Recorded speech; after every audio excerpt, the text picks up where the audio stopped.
Pinangunahan naman ni Pangulong Bongbong Marcos ang pulong kaugnay ng problema sa pagkontrol sa baha. Pinababantayan ng Metro Manila na sa inalalim na nga sa state of calamity. Yan ang pampagising na balita ni Maricel Halili. Malala ang baha sa Metro Manila dahil sa walang tigil na buhos ng ulan. May ilang abot leeg ang tubig. Dahil sa tindi, inilagay sa state of calamity ang buong Metro Manila.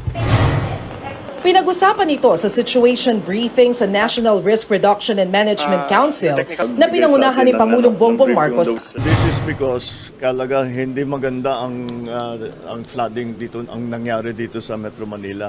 Especially in the traditional low-lying areas like Navotas, like in Malabon, these are all these places that mababa talaga sa dagat yan, kahit lagi nababaha. Nasira pa yung flood control natin. I was looking at the standby funds and people. Sabi ng Pangulo, importante ito para hindi maantala ang pagtugon sa epekto ng bagyo. Yung pagdeklara ng state of calamity, it's also to access funds para makapag-access na sila ng funds. Kasi nauubos na yung kanilang emergency na reserve, kukuha sila sa national.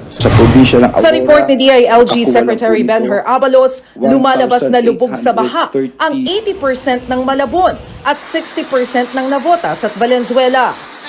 Ito po ay dahil yung kanilang flood control ay na-damage po, no? na tinamaan ng isang ship.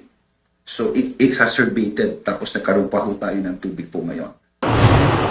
Patuloy din daw ang monitoring sa Marikina na nasa critical level.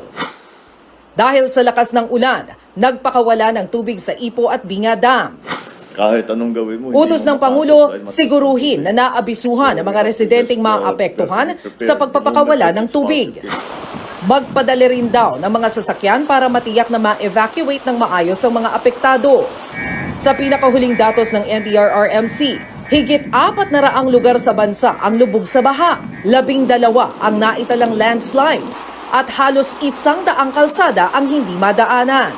Nananatili pa rin sa 8 ang nasawi sa pinagsamang epekto ng bagyong Karina, nagdaang bagyong Butchoy at hanging habagat. 2 ang sugatan at may isa pang hinahanap. Aabot sa higit 183,000 ang pamilyang apektado o katumbas ng higit 800,000 na mga Pinoy. Nasa 9.7 million pesos na rin ang pinsala sa agrikultura, habang 700,000 sa infrastruktura at posible pang madagdagan. Nagbabalita mula sa Frontline, Maricel Halili, News 5.